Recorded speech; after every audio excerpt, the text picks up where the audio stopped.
Space, the final frontier.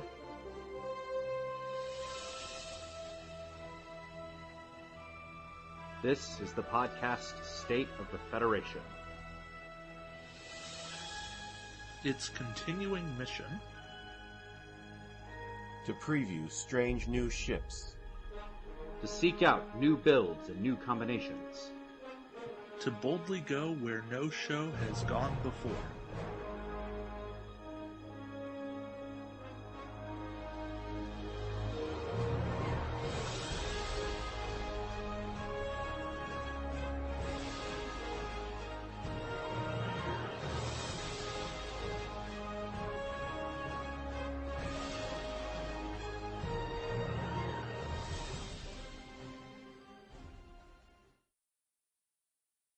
All right. Good evening, ladies and gentlemen of the Federation. And welcome to not State of the Federation, but State of the Game. Normally on State of the Federation, we like to talk a lot of strategy. Today I am breaking that rule, and we are going to be talking about a lot of the recent changes to Star Trek Attack Wing, as well as some suggested alternate or custom formats. A little different than usual, so let's get started, and I will introduce my illustrious co-hosts as always. And by as always, I mean I will actually get their images proper somewhere here. Wait. There we go. All right. We almost got through those technical difficulties without problem. But We've got David and Tucker, and always, David, how are you doing today? Oh, doing pretty well. Coming off a Resistance is Futile 2 win and clinching the series tournament win. So pretty happy with life in the Star Trek world right now. So nice. At least in terms of playing the game. Cool. And Tucker, how have you been this week? We are the Borg. The Borg are getting Will a new microphone for Christmas. Are you really? That'd be great. No, I can't afford it, but I really wish I could. Aw, you're a dirty, dirty liar. Yeah, no. Hi everyone. If you've been following some of the ridiculousness on the whatchamacallit, the thingy. The forums, the Facebook, The forums, the Facebooks, yes, the forums and the Facebooks, yes, then you probably know how I'm doing. But with that said, it's good to talk to all of you, and I'm looking forward to a great show today. Cool. I'll apologize again in advance if something is wrong with the mic because I cannot hear it, and also it is raining rather hard by me, so I might miss things every now and then, or you might get a nice loud crack of thunder come through the mic. I don't know.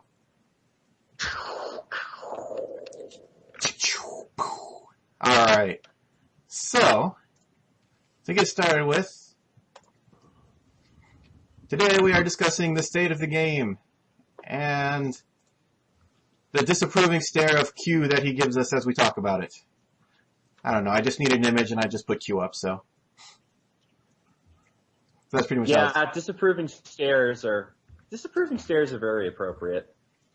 Actually, you know what? Put up a picture of Worf. I'll explain why later. Of Worf? I don't have Worf.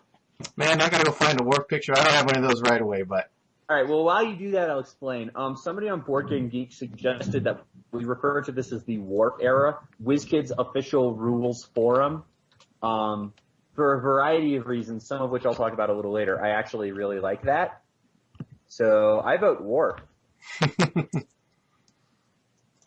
Well, he is one of the most one of the most prolific cards in the game in terms of having cards in the game. And we're probably getting another version of him with the Regent's flagship. So, yeah, why not? And here we go. We got Worf. Okay. And that is a stare. There you go. All right. So, WizKids Official Rules Forum, the Worf era.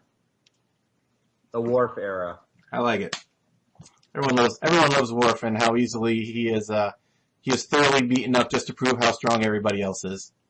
Well, see, that's actually sort of the reason I like it as well. As I said, you have people coming in and asserting their authority by beating up established things just to show how tough they are. Yeah, that sounds right. Oh, I'm sorry. Are we not talking about the rules team yet? Whoops. What? Alright, so I have compiled the list of pretty much a summary of everything that's happened on the WizKids forums today. Or by today, I mean in the last week. For those of you that know, the WizKids forum went up about 2 weeks ago. They answered about a dozen questions or so, and then they were like, holy crap, guys, we've got too many questions. We need to take a week off so that we can figure out what's going on and give you answers then. That week off ended last Monday, which was the 17th, at which point most of these rulings got made in the course of 3 days. A lot of them also got reversed. And, yeah, it was, if you were watching it live, it was the most confusing thing ever. Because they were throwing out things that seemed like common sense, and they were adding things that had no text whatsoever. Point of order. If you weren't watching them live, they still don't make a lot of sense. Fair enough. I can see that's a possibility. But I managed to divide them up into mostly the major things and some of the smaller ones. We can start with the major ones. And the first point on my list is cost and dispersion field have been errated. They are now discards, but how much they protect is conflicting. That is an understatement. So, I mean, cost and dispersion field being discards is not that hard of a change to, accept. I don't think that it was not maybe necessarily needed to balance them, but it was what the team decided, and it could be an acceptable solution if they could figure out when they get discarded. Yeah, I mean, I certainly, as we all know, I was in the camp that they weren't really that much of a problem. I'm less okay with WizKids' decision to errata them, but it is what it is.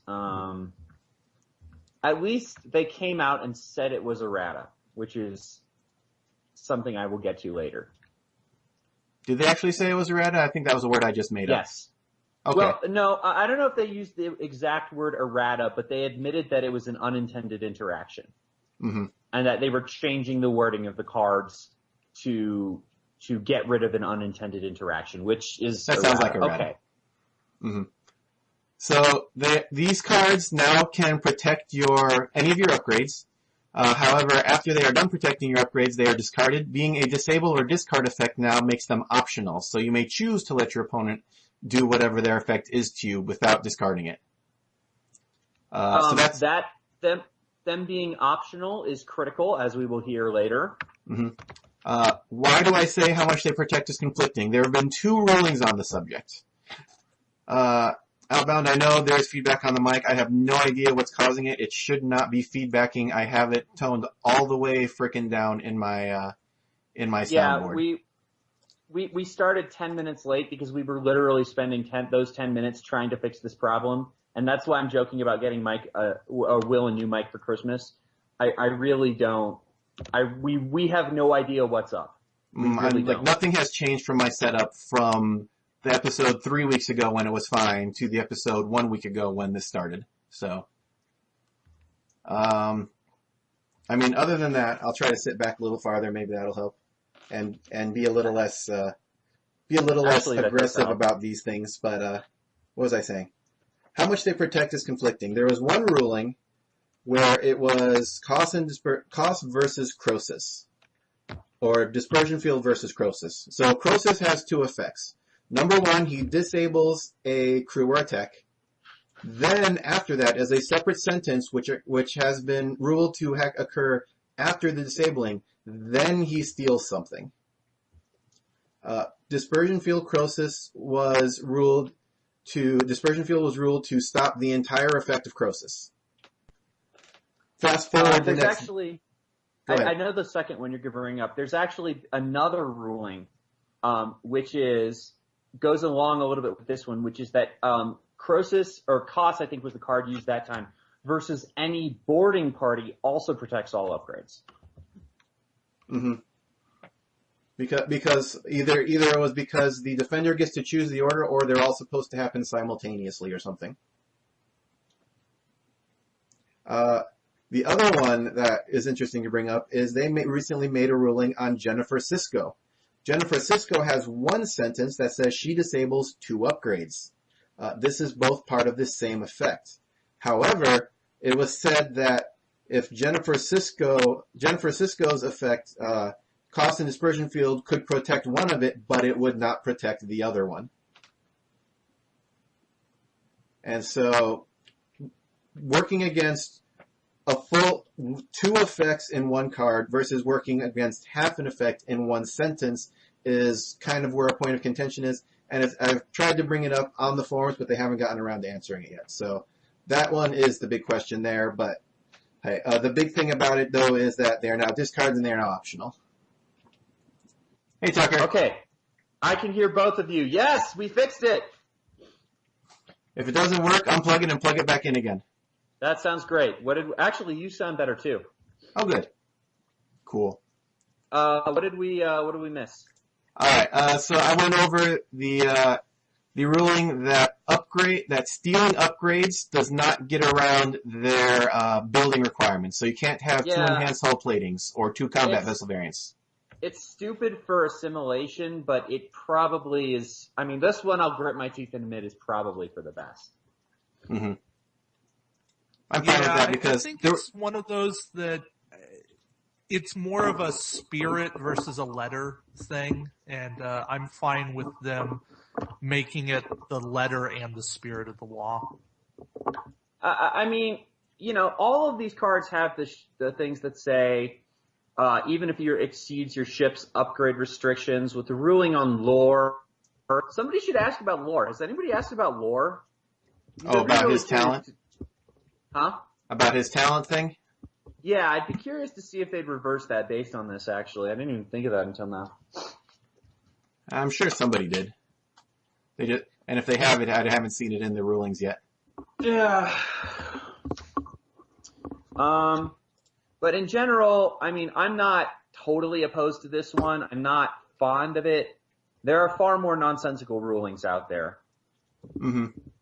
And it also deals with the problem of having, 6 enhanced hull platings on the same ship. Yeah, that was an issue. It might have been an issue, but it would have been a darn fun issue. I agree, but look, if we're going to set some limits in the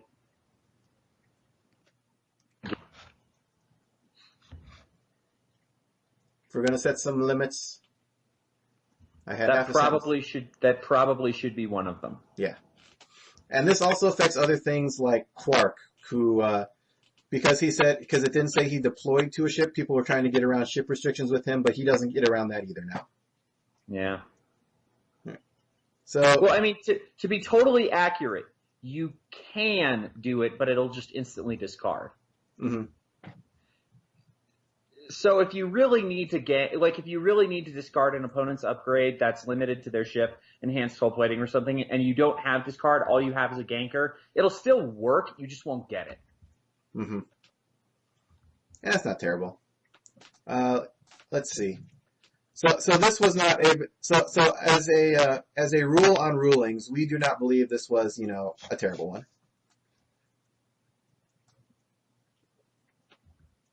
Let's see.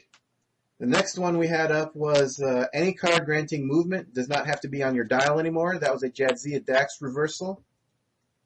But mainly applies to not only her, but also Maxwell Forrest and the Independent Federation Fleet Captain. Are you still there, Tucker, or did I lose you again? No, I'm here. Okay. I'm just letting you talk. Oh, good. Because it sounds like you keep sounding like you get cut off and like halfway through a sentence. I'm like, crap, what happened this time? Relax. I'll let you know if I'm not here. All right. Okay. Or I'll let David know and he can tell you. Cool. David, right. Are you still here? Yeah, I'm still here. This movement rule is one of the ones that I'm most in favor of. I think it gives you some potential, and especially in some casual games, some missions that you might get without the Borg, being able to turn Keldons, which I love, is a big thing. Mhm. I'll agree that it does some interesting things strategy-wise, but I feel like this was not a change that was fully thought out. Yeah, I'd love to pull a white turn on my Borg sphere. Thanks.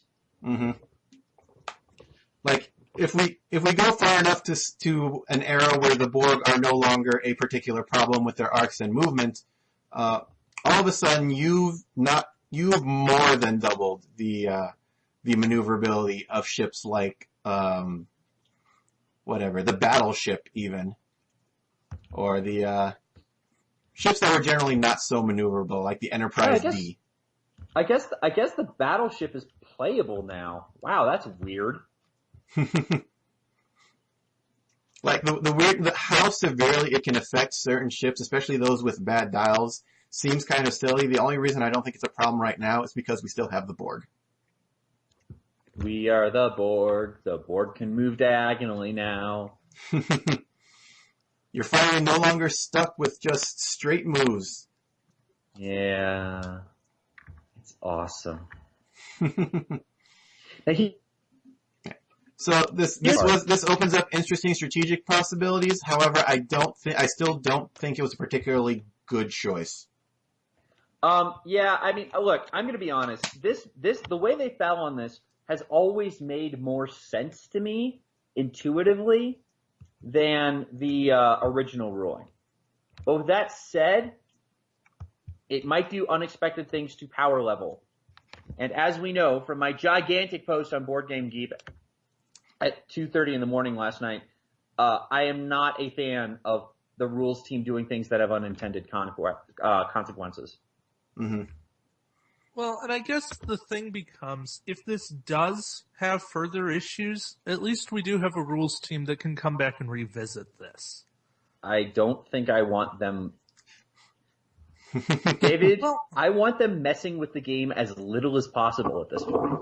No, and I understand where we're coming from with that, but I'm still at the point where I'd rather have a card that lets you do something. So this rule, I'd rather let you take the move than not. But if we really figure out that it's an issue, then a case can be made and the rule can be changed. I guess my only hesitation is that what I really want more than anything is for the rules to be set. I don't want us to be in a place where this game is basically in playtest 2.0 mode, or 1.0, as some people like to speculate. Yeah, the fewer changes, the better. Yeah, like I don't want them to be like, oh, well, we can try this, and if it doesn't work, we can change it back. I'm like, no. I want to know how the rules are going to work, not just today, but tomorrow. You know, I mean, David, what are you doing? I'm sitting here. I heard something was scraping around, but yeah, it sounded like you were rolling a bottle. We don't want to pay to be beta testers. Exactly. We paid for a game. No, and I understand that. And I'm not advocating let's go back and change everything. And I'm not advocating let's have every rule open for discussion. I'm saying right now the rule works. Mm-hmm. I don't think it's going to break the game. I don't think Borg turning and making banks really affects the game. I don't think Dominion battle cruisers banking and turning breaks the game. My understanding, based on I think it's Forest, lets you do a one white turn on a battleship now. Yeah. You don't see that as a problem. It's still an action. It's an action you're taking instead of a target lock or a battle station. In that case, it basically is effectively a one red turn. Yeah. All right. You know what? Which otherwise you would need a skilled helmsman to even come close. Yeah, I mean, look, you disagree with me on Wayne Varro and on Dispersion Field. I will disagree with you on rapidly turning battleships. How does that sound? That's totally fine. All right. So, speaking of rulings with far-flung consequences, before we get into the into the meta ruling of why this might have been made. Here is the may ruling. I saved the best major ruling for last. All abilities that include the word may are now triggered abilities. They may only be used once per turn unless the card says each time those specific words, as opposed to when or whenever. Wrong. As they ruled yesterday, it is only each time you attack or each time you defend. So not even just each time. Yes, meaning that Cisco and Joachim are now once per turn, despite saying each time. Alright. Each time you attack or each time you defend. And also, unless the may is part of their action ability. Okay, so let me see if I got all the conditionals right. May abilities can only be triggered once per turn, unless they say each time you attack or each time you defend, not each time when or whenever. Yep. And unless it is part of an action ability. Yes, I think. Such as Sulu's you may turn an eyeball into an evade every defense. I'm sorry, don't you mean a little target symbol? Do we have an infiltrator in our midst? Do I? No, that's an eyeball. Oh, right. Never mind. We changed that in X-Wing and Star and D&D. Battle stations to a little evade. Still, battle station still looks like a little eyeball. No, it doesn't. It looks like a target reticule. You look like a target reticule. I do not. I look like a Call of Duty player.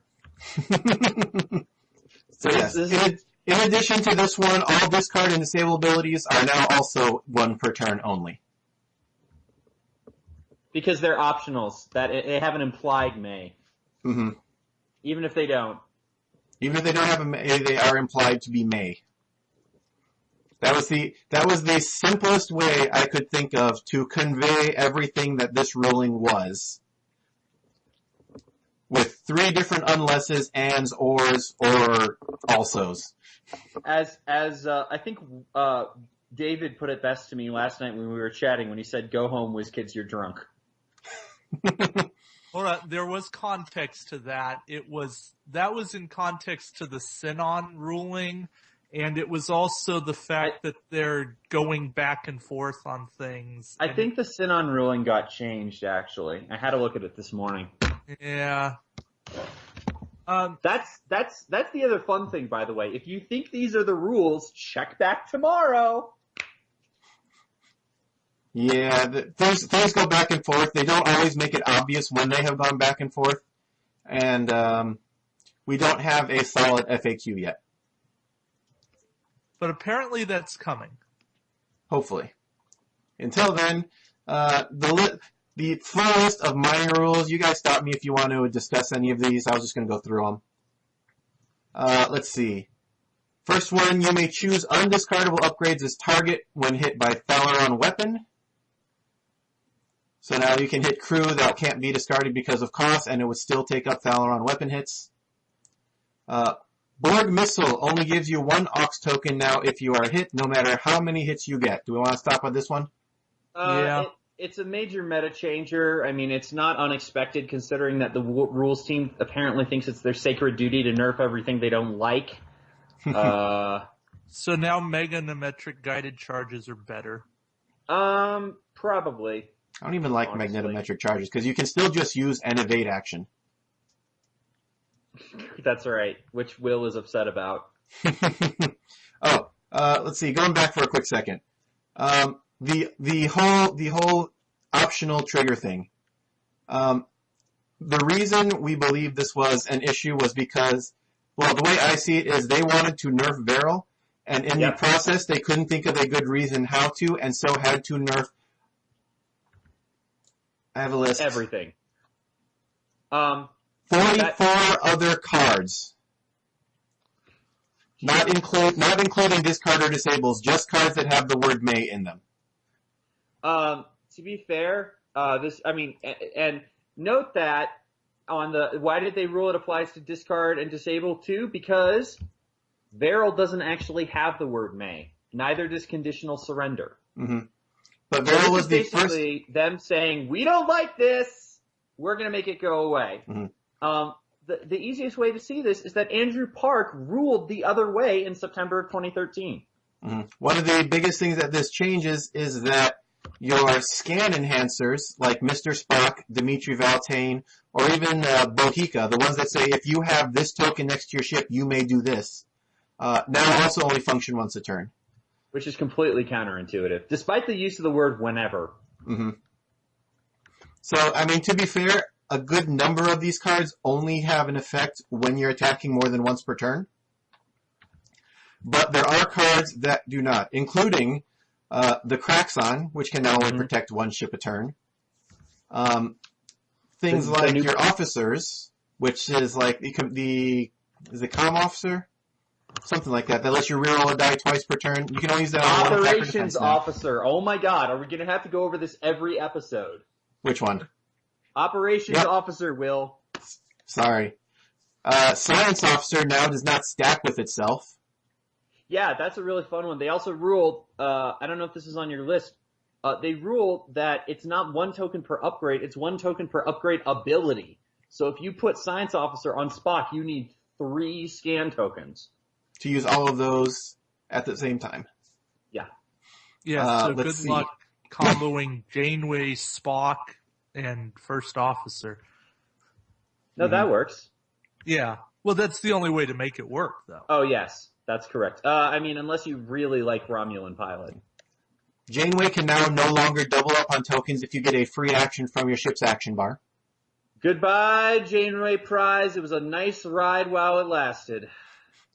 Every single tactical drone now no longer works more than once per turn.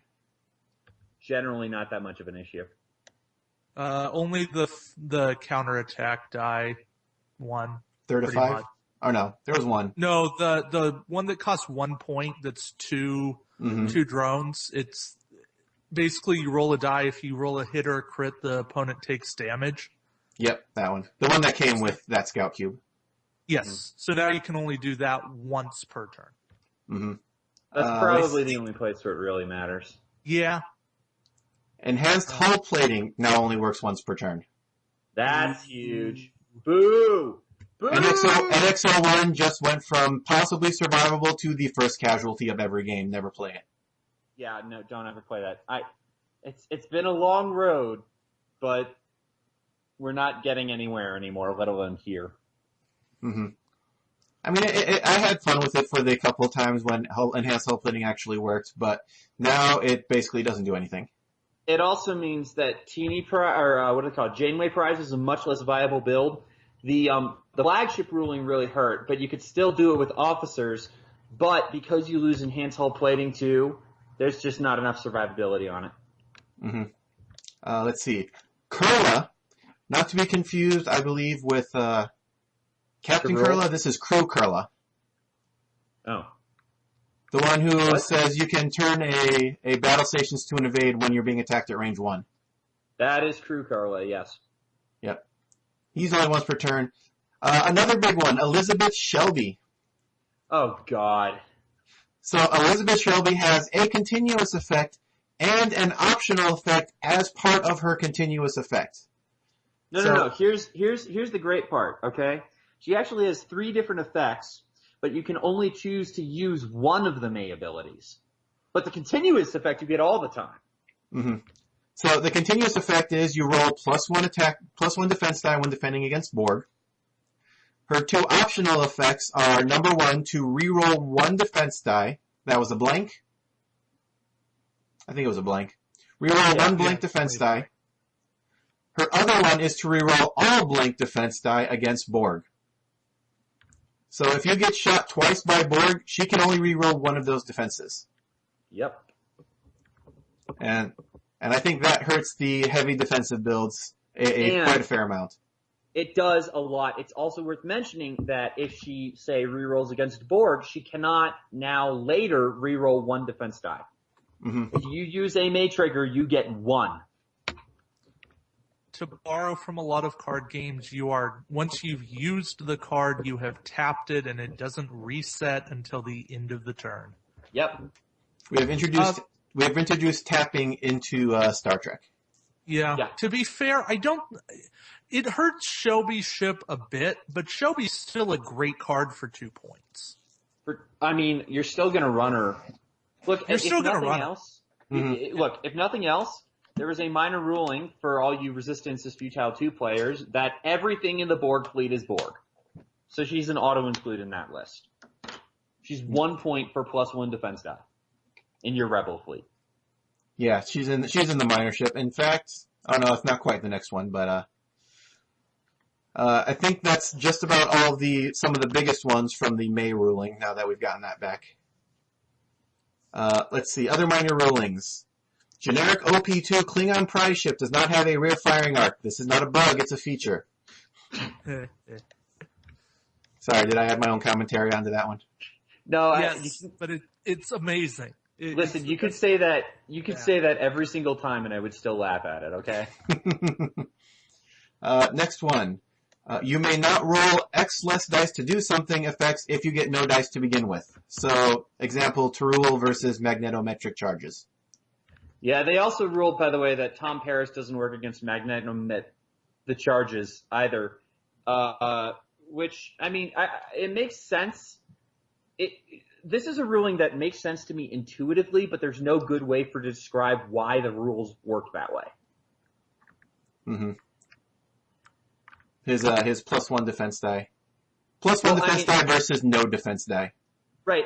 Basically what should be happening is if you open your rule books, folks, and look at the description of what happens during the modified defense die step, or the roll defense die step, there's a very particular order in which things happen. And basically what happens is, modifications like Kurla or Terul would happen first. Then you would figure out your ship's agility, and then you would add Tom Paris-like stuff. So one way or the other, depending on when magnetometric guided charges happens, like one of those should work, but they both don't. So, yeah. Mm-hmm. All right. Next up on the list, Resistance is Futile 2. Ships in the Borg fleet are treated as Borg, even though they are not specifically called out as Borg faction. Unless you're using Too bad Borg missile sucks now. Yeah, there's that. No, seriously, like, how would you like a fleet of, like, 4 D7s all carrying Borg missile or something? Or Reliance. Oh, there you go, Bill. Your Miranda Swarm fleet with Borg missile. Oh. Too late. Too late. Burn everything. That'd be nice. Oh, well. Hey, I still have a Resistance is Futile 2 probably coming up in January yet because it's late. That's cool. Let's see. Crew Liker only triggers once a turn. That was basically the same as the once per turn for everything. What only triggers once per turn? Makes sense, though. Crew Riker. Yeah, was that ever not the case? There was some argument as to whether he could be used multiple times if after you move was a window instead of a trigger. Oh. That has never been true. It's just never been tested, really. No, I think... No, I'm serious. I think Andrew answered this when Flagships first came out. People were asking if something about Martok and the one that gives you an action because it says a second action. Mm-hmm. And he said you could trigger them both. It just determined which order you did them in. Yeah, I don't know. There was something weird about it. I don't know. It's not important. Let's see. Next one. Admiral Queen. Her ability is to tell another ship to take an upgrade action, similar to Martok. Yes, we knew this. She does not steal an action for her own ship with an upgrade she does not have. Yes, we knew this. But some people had Actually, to be entirely clear, even if her ship does have the same upgrade, it's still the targeted ship using it. Mm-hmm. Volley of Torpedoes, which has the word torpedoes in it and the Dominion faction symbol on it, is not a Dominion torpedo. Therefore, you cannot volley torpedoes. You cannot volley into another volley. Yeah, and if you think this is the most ridiculous ruling you've heard thus far, just wait, it gets better. Dorsal phaser array on the sideboard arbitrarily costs 6 points. That where we put it, that's where it will stay.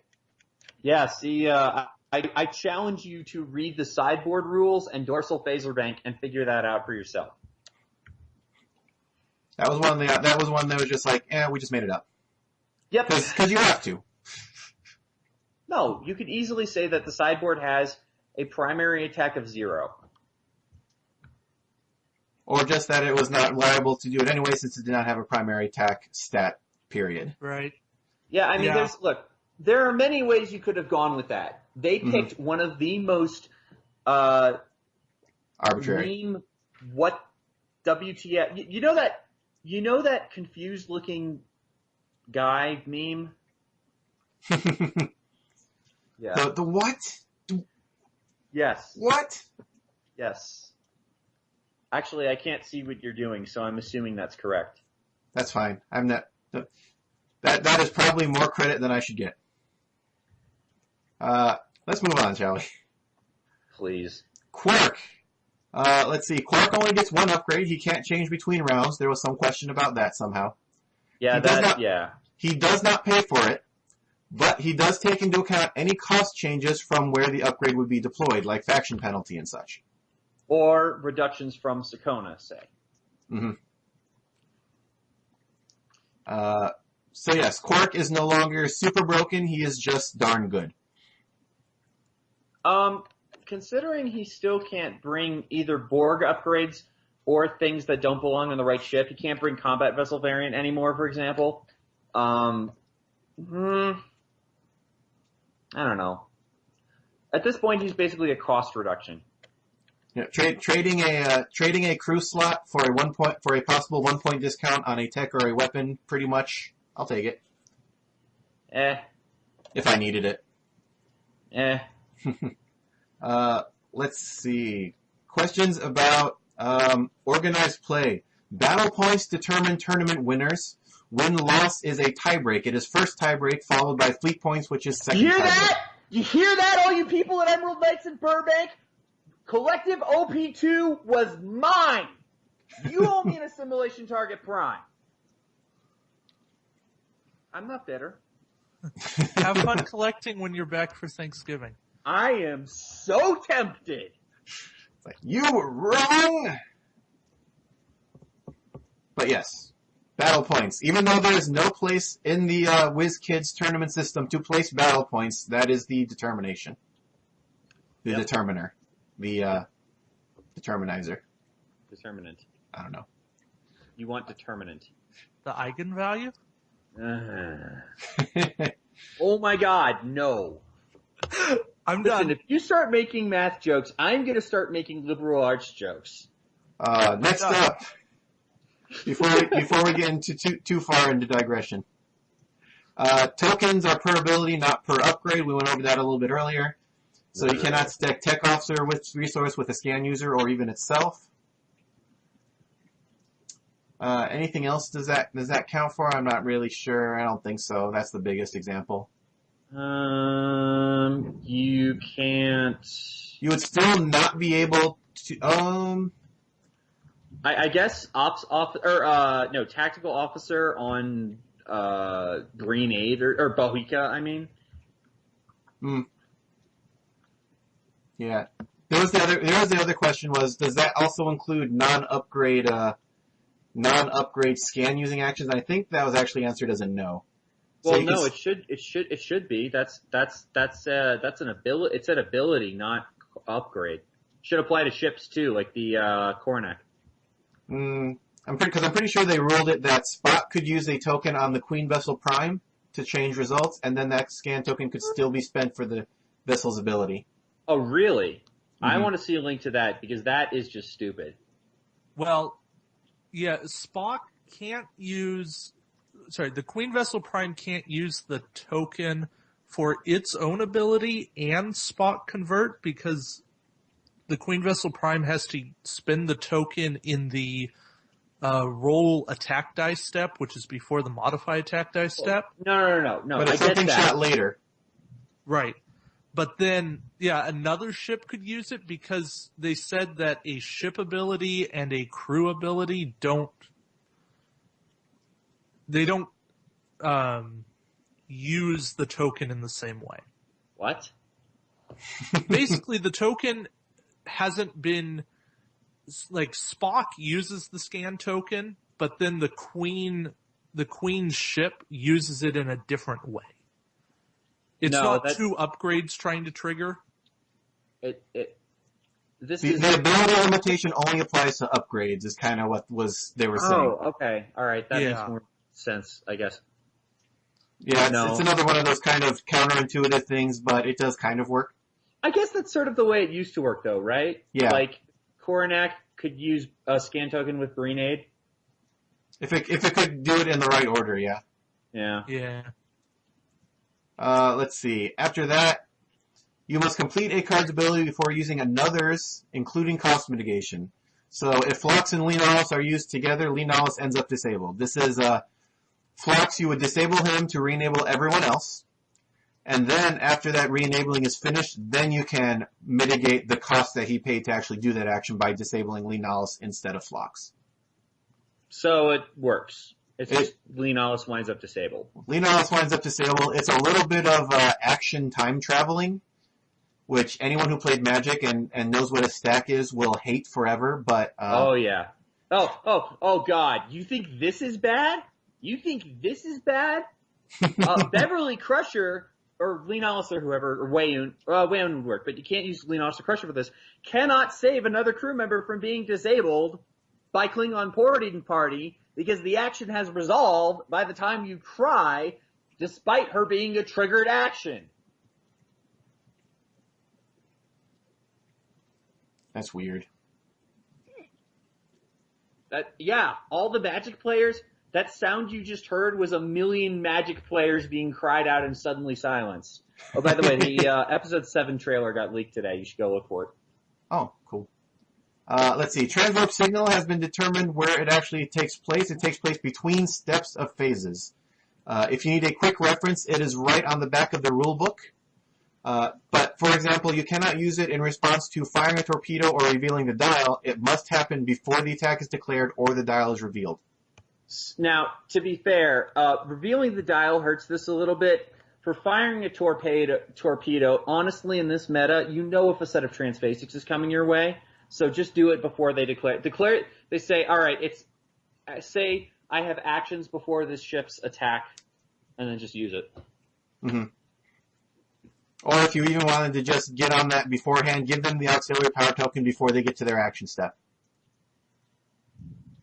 Because you can do it after they move, but before they check to see if they remove a power token. Or before they check power strain or whatever that step is. Yeah. I would do it after check power strain, actually, because I think that's also the step where you remove auxes if you did a green. Mm-hmm. But what I would say is, I'm also talking about, for example, if you were target locked last round. They were in range but not in arc or something. Mm-hmm.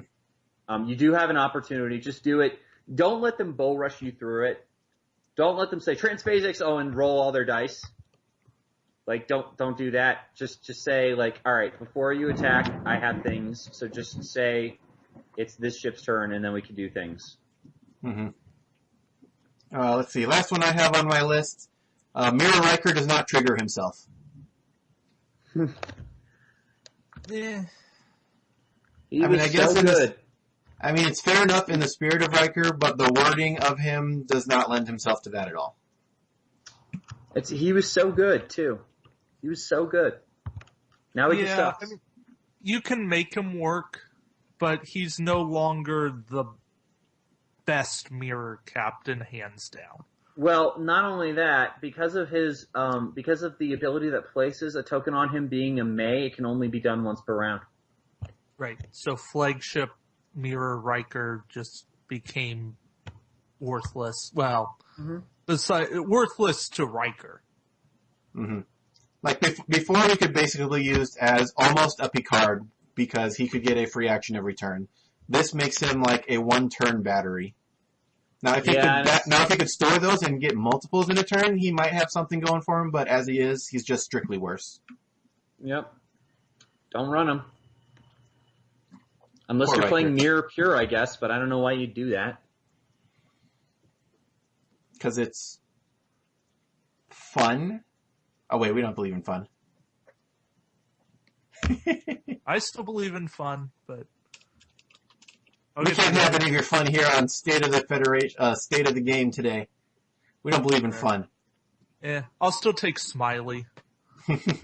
Yeah, Smiley's awesome. Smiley was not hit by this change at all. Smiley's awesome. Smiley and Ben Cisco mirror. All right, and to wrap up this section, this is a quote from the guys at the Rule Forum. I have no idea which guy because it is obvious they do not have the best communication with each other. Or with us. Or with grammar. I mean, look, I try not to make a big deal out of this, but guys, part of my job in real life involves, like, knowing grammar rules, and one of these guys, at least, has the worst grasp of the English language that I have ever seen. All right. Let's see. Their quote. We are currently compiling the FAQ, which will be posted shortly. Rulings in the forum may contradict past rulings in an effort to make better and more enjoyable gameplay, but we will try to keep the FAQ as clean as possible. There are a number of us, and we are all trying to make all the rulings work together, but there will be contradictions from time to time. We will do our best to fix all contradictions and make all changes obvious to players, but we may miss something and hope that the attack wing community will help us make a better game through this process. Please be patient, as all of us on the rules team love playing this game as much as you do. Thank you. False. You could have at least let me finish before you call them liars. I mean, look, it is pretty clear at this point that the rules team either does not know the rules of this game, as it has been played for the past year or more, or does not care. Both of those things are very worrying.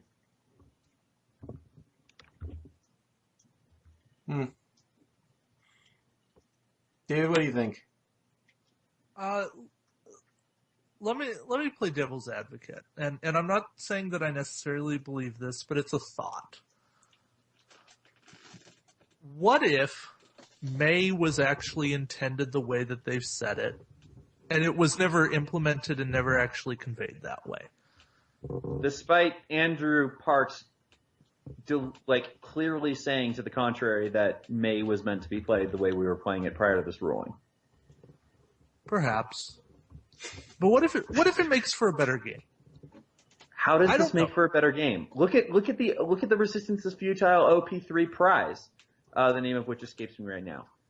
Both of those ships would have been great prior to this ruling. Now they're practically worthless. Yeah, those do hurt. To me, the sky isn't falling. I hate that they're changing things so drastically. And I hate that it's come piecemeal. I think if it came as one thing comprehensively and they were able to say, guys, we're doing this, it stays this, and these are changes we are trying to make to improve the game, change the game, alter the way that it's played, bring out competitive balance. I don't know. But here's the thing. They're not achieving that goal.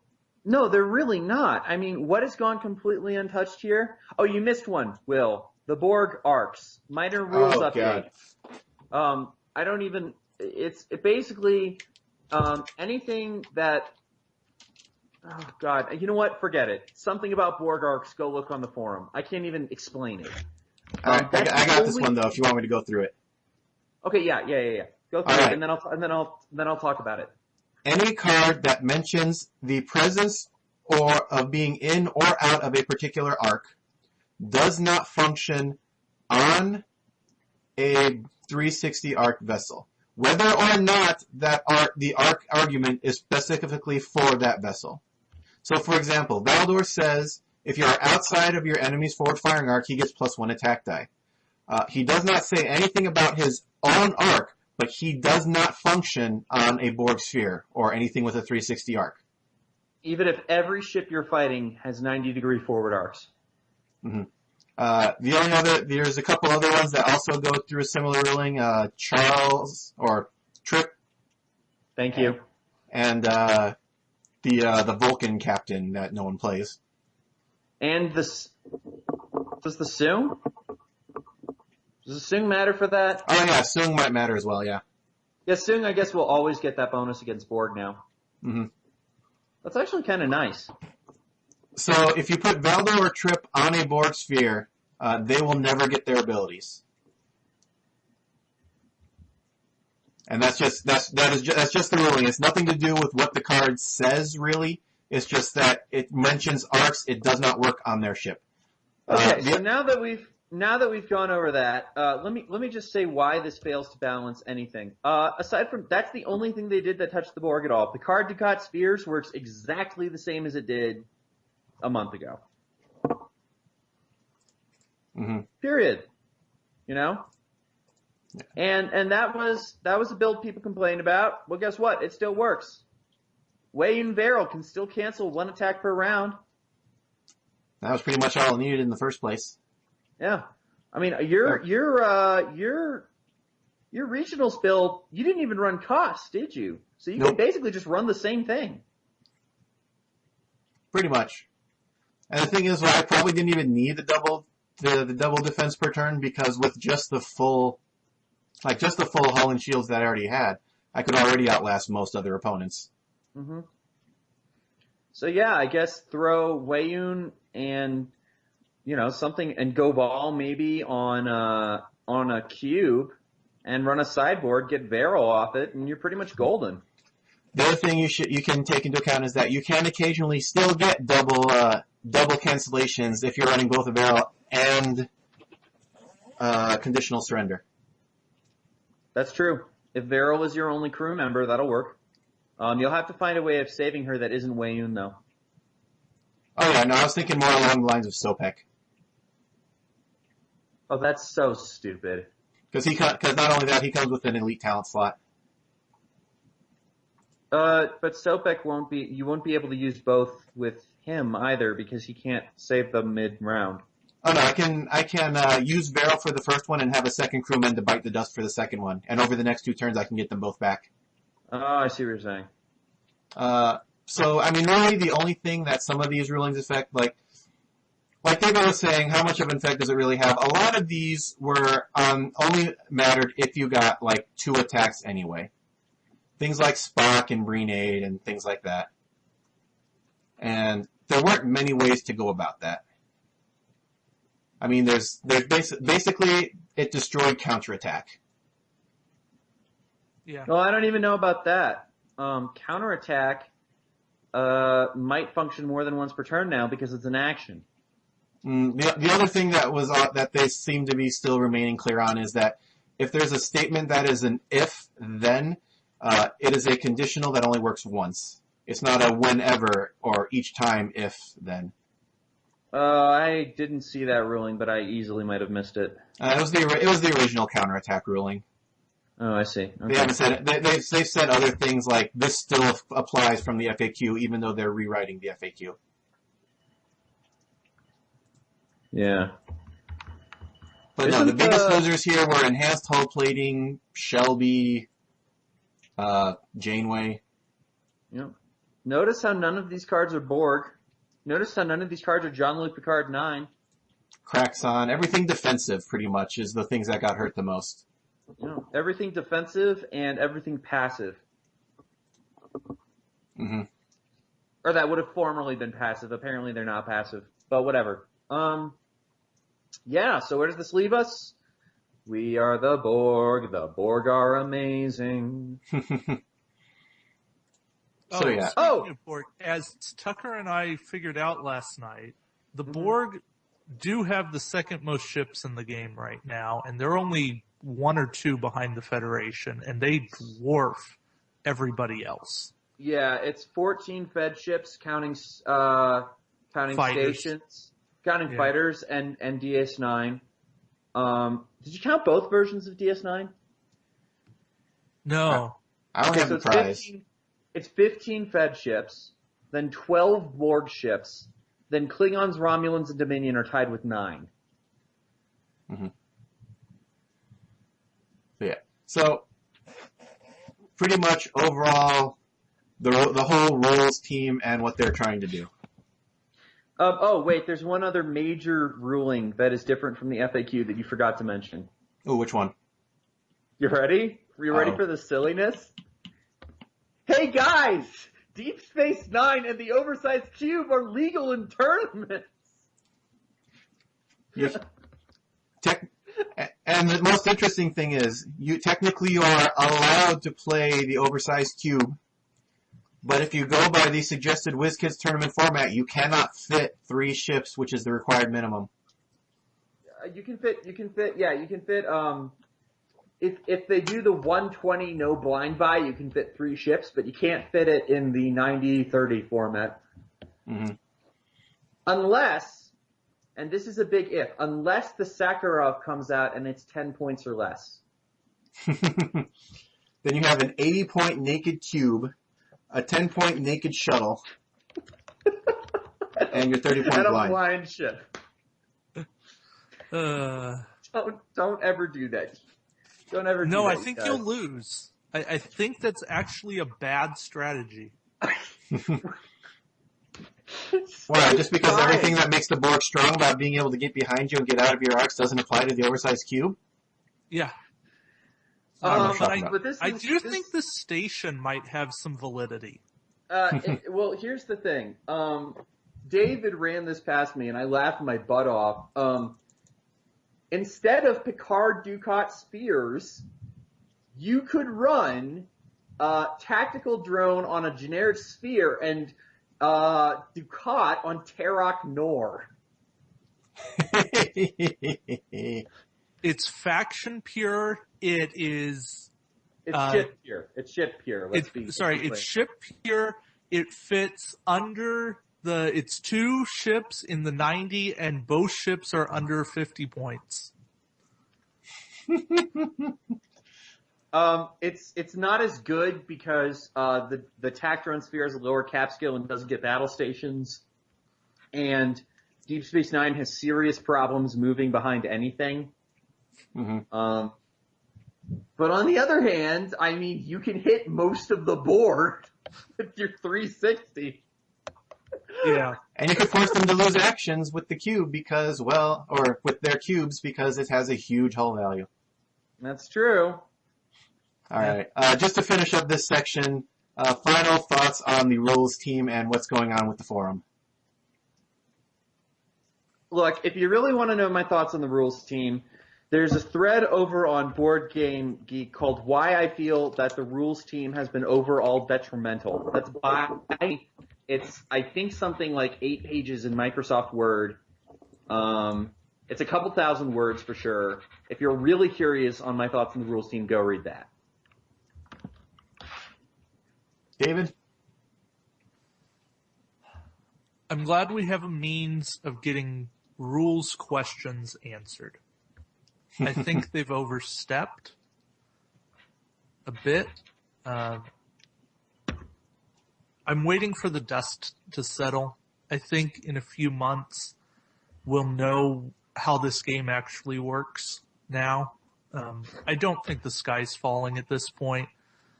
But I'm worried about the state of the game from a competitive state long term right now. That can change. I'm not saying it's doom and gloom. I'm saying I'm concerned right now. So we'll see what happens. Mm-hmm. Yeah, I would have to say I'm kind of deeply concerned as well. I mean, especially with just the last thing they left us with. We are currently compiling the FAQ. They took a week to figure out what they wanted to do, and then they started answering questions, and they still couldn't get all their ducks in a row. It's been another week since they said they were going to be posting the new FAQ, and while they didn't give us a time, they said shortly, and it hasn't arrived yet. So I'm rapidly losing faith in what they can do, or if not what they can do, then their communication skills. And the fact that beyond just poor communication, definitely within themselves because they have own contradictions, and definitely with us as well, is that that could be forgiven if they at least had some kind of transparency. Because we don't know who's running the game, but we do know that it's not the people who understand the game the best, which would be the people who won the regional events. Says the only guy to win 2 of them. But in all seriousness, I completely agree with Will on this one. We don't know who these people are. All we do know one thing. It's not Chris Gill. And it almost certainly isn't Andrew Parks. So all we know is that these are people who don't know the show as well as, or who don't know the game, pardon me, as well as the people who've been playing it, who certainly don't know it as well as the people who won regionals. In fact, I would argue very strongly, I didn't do that well. I got 3rd place, but to me that's not doing well. I didn't do that well in Colorado, and I still feel like I know the rules better than these guys. You know? Mm-hmm. But for God's sakes, ask. Look, we got a great expert right here in Will Sanchez. I don't mean to talk you up too much, Will, but look, this guy won 2 regionals, which nobody else did. My bet is he's going to win the world championship. What is it going to take for WizKids to listen to him? Don't listen to me. I'm just some loudmouth on the internet. Listen to him. I love this game. I want to keep playing. Yeah, I want there to be a national championship. And right now, that's far from a sure thing. Mm-hmm. All right. I think that'll do it for the ruling part. We did go a little bit over, but we did also have some technical difficulties. Yes. So I will leave that there. The next part we just wanted to talk about, for everyone else, there are options.